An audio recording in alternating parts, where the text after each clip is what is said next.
Hello everybody, it is Tuesday. This video is a very special video. One, because it is at high risk of demonetization because I'm going to be talking about women, and apparently females is one of the auto demonetized words on YouTube. So you know what I'm going to do now? Patreon, you should become a member. Patreon.com/Leanna K. This topic, what I'm talking about today, actually was suggested by a patron. He emailed me yesterday with the link to this article, and I'm like, ooh, this is a follow-up. Note my shirt.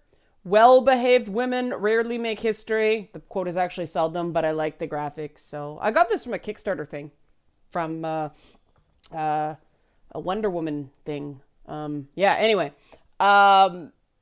I did a thing a while back on a woman who was, suspended by Twitch for wearing a Chun-Li cosplay. And I just thought this was ridiculous. And I did a rant about it. But we're back again.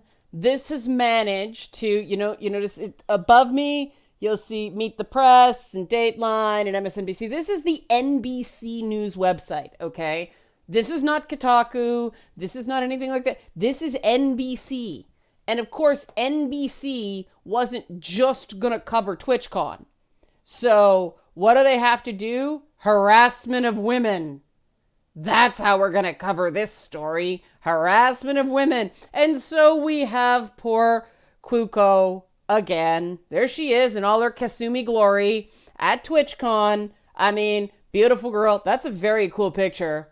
Nice composition there. Yeah, she's back and her story is back. And the details of her story haven't changed. There's no more confirmation of them. The NBC, and I think it's interesting that this costume is showing more skin than the Chun-Li cosplay. She was suspended on Twitch for showing skin like that. I couldn't see that little heart tattoo on the Chun-Li cosplay, and I was looking. But NBC, which is a very staid news channel. This isn't MSNBC. This is NBC News, the network broadcast version of NBC with Lester Holt and Dateline and all that stuff. They thought this was fine to show. This was appropriate for their, network news audience. No problem. This is the stuff that got her booted off Twitch. This is how dissonant the gaming community is from what is considered acceptable community standards in the real world. And the story hasn't changed much. It's basically, it's TwitchCon, and she was now I want to know why they didn't show the picture of her as Tifa from Final Fantasy VII, which right there led to the most hilarious correction in the whole article, way down at the end. Where is it? There. Correction. An earlier version of this article misstated the video game in which the character Tifa appears. She is from Final Fantasy VII, not Final Fantasy VIII, which is just one of the greatest corrections I've ever seen. Good for NBC for doing proper journalism and getting those details right. But this is basically about how women on Twitch are supporting other women on Twitch because we take nothing but crap. And what's happening, the article doesn't detail this, but I want to tell you straight talk about what's actually happening. Yes, it is trolling, but the thing about trolling that has been lost is trolls don't really have any real trolls, not people who are just assholes on the internet that people call trolls. Real trolls they don't have an investment in a predetermined outcome. They just want to cause as much crap as they possibly can. And they've realized that the low-hanging fruit in video games right now is this weird, puritanical, anti-woman's bodies thing that's going on. And they know they can make stuff go crazy by picking that scab. Now, I don't cosplay a lot on this channel. It's not what I want to focus on. Yes, in Lady Bits, there was a lot of cosplay. The show's called Lady Bits, for God's sakes. You got to see something. And Boss Fight will obviously have a lot of characters. But my regular, like, non-series, like, non-scripted gaming content, no, I don't cosplay a lot. It's not what I do. There is no way I'd be able to stream twice a week and cosplay. It's just too much prep. But because I take cosplay very, very seriously. But what's basically going on here is that the trolls found a weakness and they are exploiting it. And, you know, Twitch is trying to make it seem like, here, we'll go back over to Twitch. The story. They go through the whole story I've documented before about how, you know, the live stream fails subreddit went after her and they got angry and they went after her for her Chun-Li costume. About an hour and a half after it started, they got it shut down. You know, she appealed the strike on her account, and Twitch didn't explain to her what she did. If she receives another strike, she'll be permanently banned from the platform, and she doesn't know what she did. That's ridiculous. Under any circumstances, people should know what they did so they don't do it again. This is absurd. This is Kafka-esque. You're guilty. You just don't know what you're guilty of, you know? Like, oh my God. The rules are so weird that one of these days YouTube is going to insist that someone wake up as a giant bug. Like, if you don't know Kafka, none of this makes any sense. People don't read. Moving on. So what I thought was interesting in this article is that NBC News actually got into how this makes a person feel to be banned for sexually suggestive content or activities. Okay, this is what she said. I want people, especially any games journalists who are watching this on the sly, from places like Kotaku or like Polygon, that have made it a cottage industry to shame depictions of women, especially sexy depictions of women, and by extension, shame the women who choose to emulate these characters. This is how it feels to be slut-shamed in this manner. I felt very sorry for existing, Cuoco said of her initial reaction to being banned. I wondered, what did I do to make these people so angry? There's this huge brigade of trolls and thousands of comments sexually harassing you or racially harassing you. It definitely puts you in a dark place. And I like how NBC said, although harassment of women isn't exclusively a Twitch problem, there's a problem on Twitch. There's this combination of, you know, not enough banning of accounts who serial harass, but they're banning women for showing thighs. That's a problem with your service, Twitch. That's not a problem with the people using your service. You are policing the wrong things. Here we go. They focus on the community guidelines. The exact same things I focused on with the community guidelines. And this is the thing. If I'm dressed very conservatively one day, I may get donations and comments that say, it's nice to see a female streamer who's not a hoe. And she's like, okay, I take your money back. Well said, Sleepy Mia. This is the community that Twitch and then gaming in a greater lens have cultivated. This idea that, oh, you're proper if you're not dressed like a hoe, and people will give you money for not dressing like a hoe. And I never get money for not dressing like a hoe. I don't know what I'm doing wrong, but maybe I'm doing nothing wrong. But this is what happens when you have vague policies about what's considered sexually explicit. Attire should be appropriate for a public street, mall, or restaurant. This is the thing I picked on when I did a video on this, because here in Toronto for Americans, You can wear a cosplay on a public street and be served in a restaurant, provided you're wearing a shirt and shoes, and sometimes not even a shirt during Fan Expo. And apparently they added, as a reminder, we will not tolerate using this policy as a basis to harass streamers on or off Twitch, regardless of whether you think they're breaking this rule. I'm sorry, Twitch, you just can't say that. You have turned this into a mob mentality where certain of your users think they need to defend the modesty and the dignity of all women for this stuff. And they go on to, you just have to get a thick skin about mean comments. That's true of anybody. I really like that these women are drawing a line between mean comments and the really ridiculous stuff. Like, she's a gorgeous girl. Like, what? How could anybody say, I want less of this?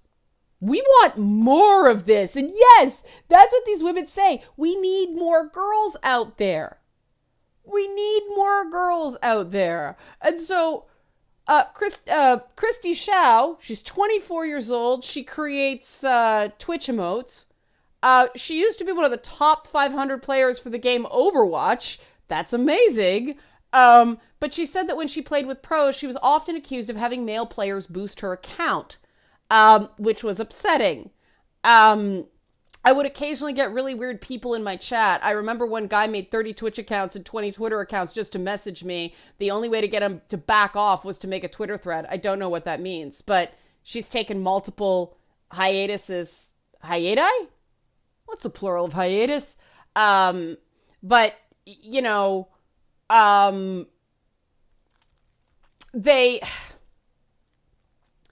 like, these women are super smart. Tracy Cola, another one, talks about mismatched expectations. Mismatched expectations. Not as only a tongue twister. She's very right.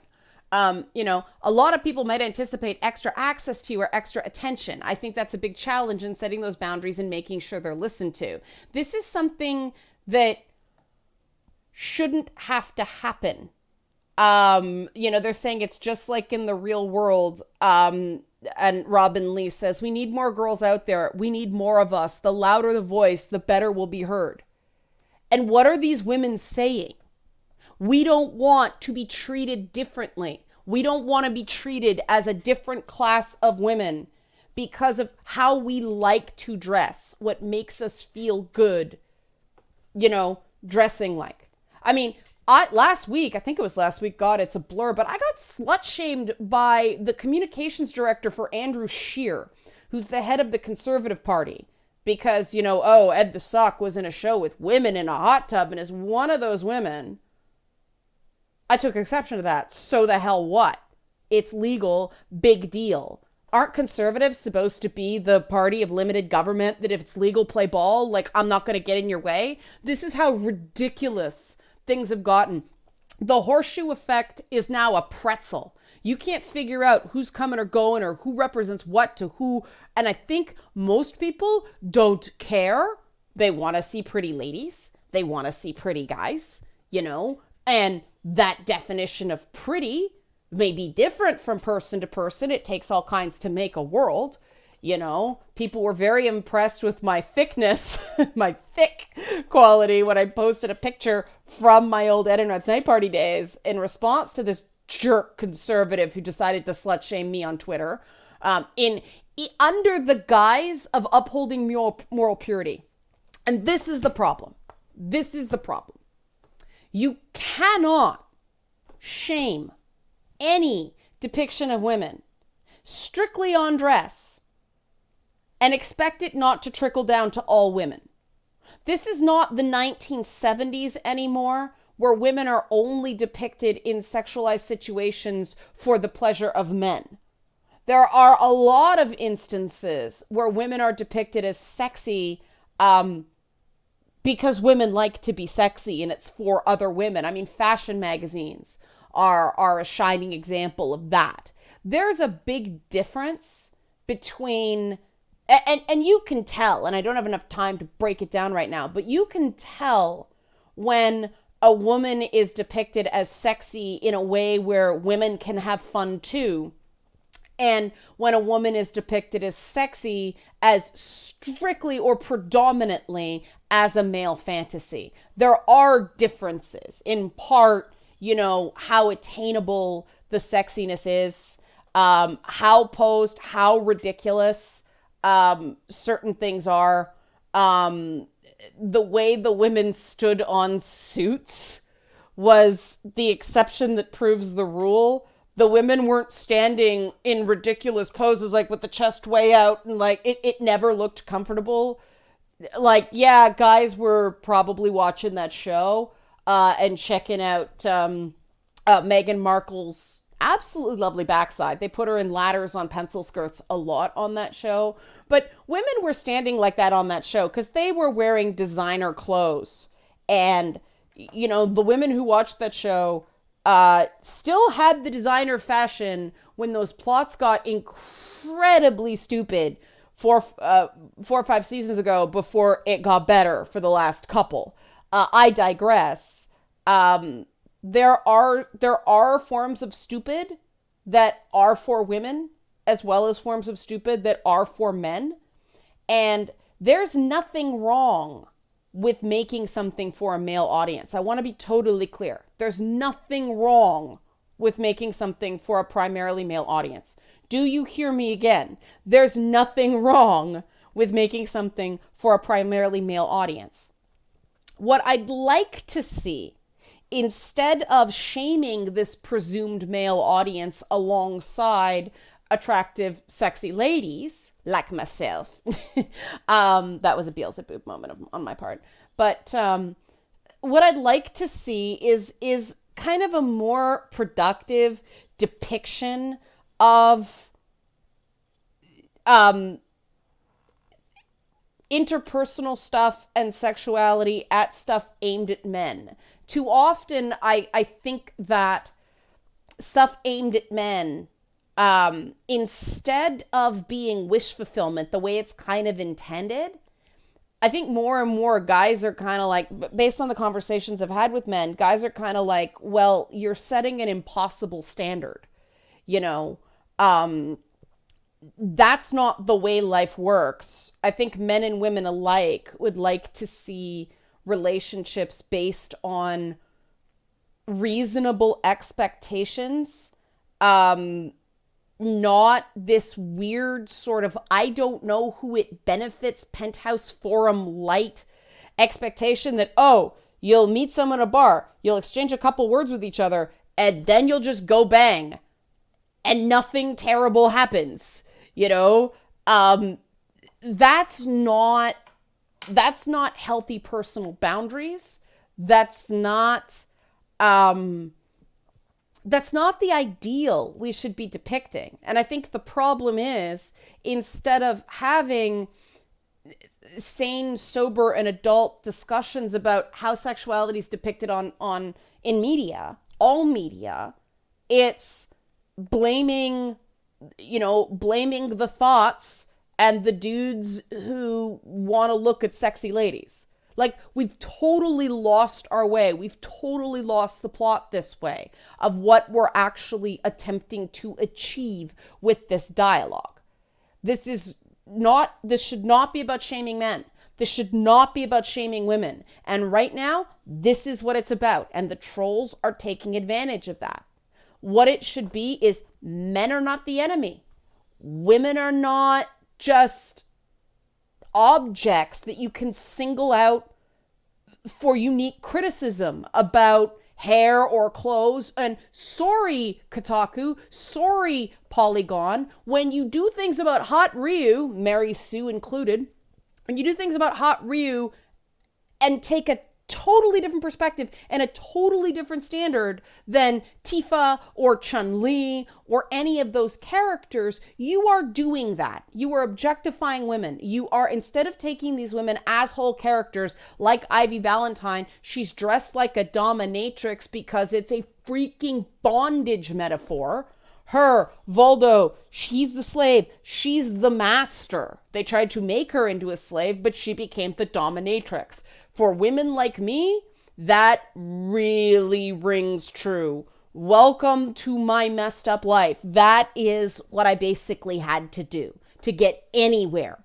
Because, women are taught that if you just sit there and be a good girl, eventually people will go ahead and hand you good stuff, right? It doesn't work that way. The whole empowerment messaging of the 1990s was BS. Nobody ever hands you power. Power is transferred in only one way because it's power. Power is taken. You have to go in there and you have to take power. And you know what? That's going to involve a lot of resistance, and that's going to involve a lot of people trying to shoot you down, because no one wants to transfer power. And this is what's happening to these pioneer women on Twitch, because now I want to be clear. I know guys on Twitch, they get their own shit thrown at them if people pay attention to them at all. I don't think there should be one type of content on Twitch. If girls want to cosplay and look cute while playing games, that's totally fine. It's different from what I do. Mine is conversation and sort of gaming education focused. That seems to be what's working best, because then I don't get lost in the sea of like popular game streamers. But if their hook is that they want to dress up in a cosplay, or they want to show themselves making cosplays, that's totally valid, and that is no less valid than someone whose hook is that they're a really good player, or they've been around for a really long time like me and like watch gaming history happen firsthand. It's no less valid. And why is it no less valid? Because capitalism. If people want to watch it, let them do it. You can let a girl show thigh and draw the line at simulating sex acts. That's ridiculous to think that you have to hide the thighs to avoid like obviously ludicrously like graphic things. Because at this point, teenagers, YouTube's trying to bubble wrap everything and Twitch is trying to bubble wrap anything. So teenagers are just going to go back to TV where there's boobs everywhere.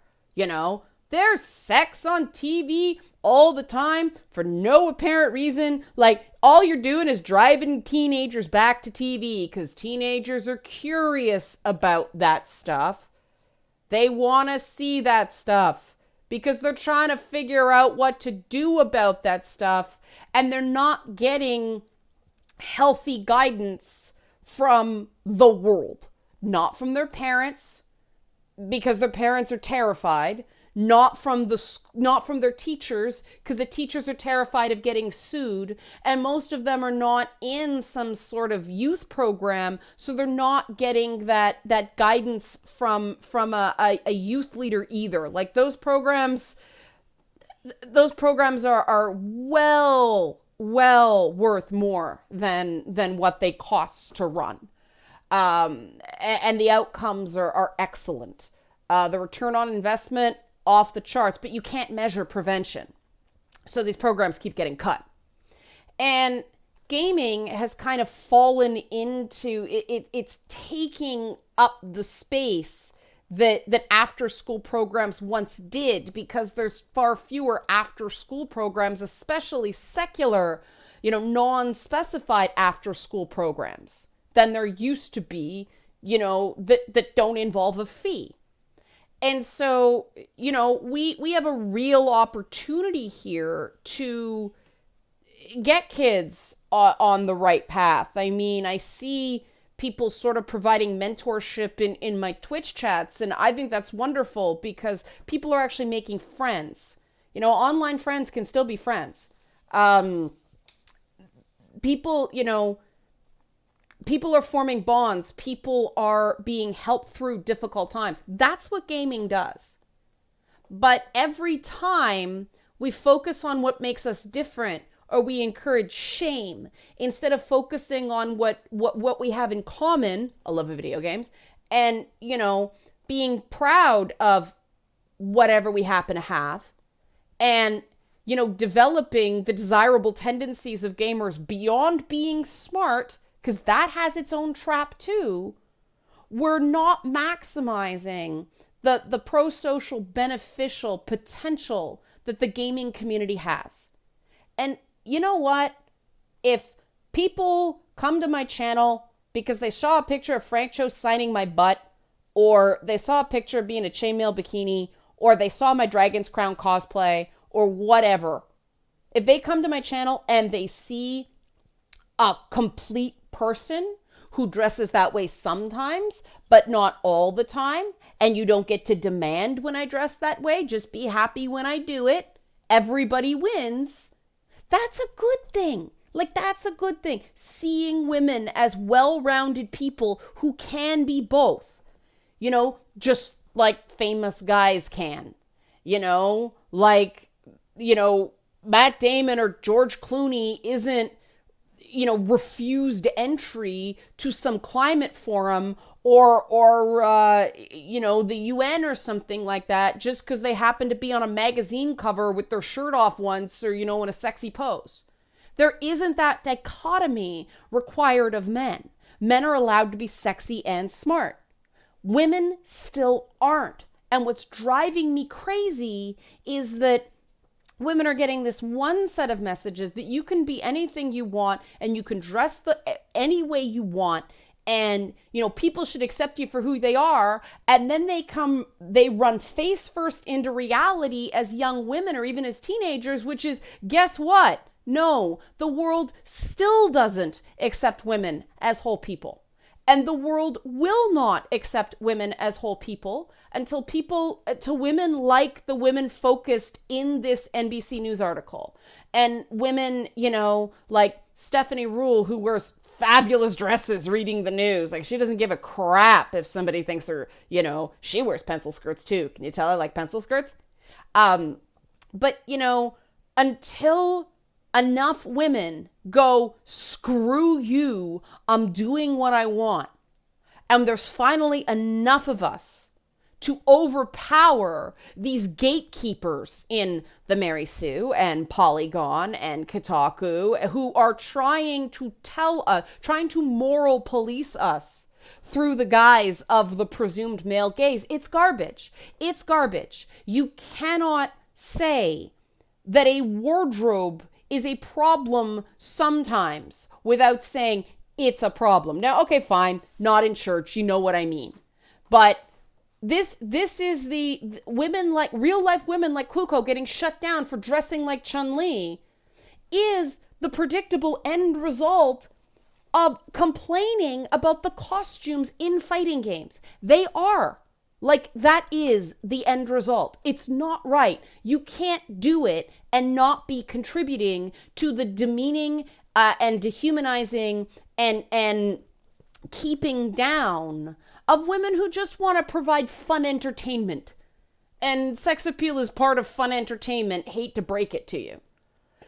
We are at such a disconnect, and it has to end. And I'm really glad that these women on Twitch, you know, I guess I'm one of them, although I'm a lot older than these women, but they're banding together and they're supporting each other, and they're not letting this bust them down completely. Even though, man, I remember when I was younger, I remember how hard those early years are. And that's part of the reason I fight so hard for this now, because you do have to choose. You do have to choose between people wanting to look at you and people wanting to listen to you. And that is wrong. That is wrong, and that has to end. Because, you know, a picture of a woman in bikini is as damaging to careers on, say, judgeships or political figures or, you know, heads of state. That is just as damaging as, you know, the Justin Trudeau photos that he had to actively do something racist.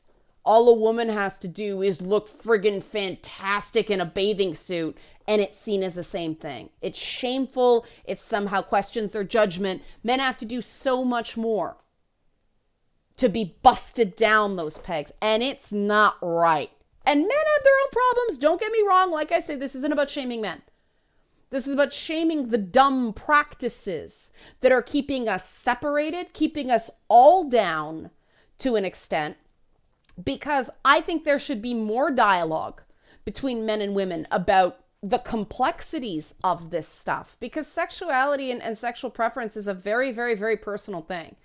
And this whole argument is so damn heteronormative, right? Because I know you guys all want to see more guys in like Speedos alongside the women in bikinis. And I support that as well.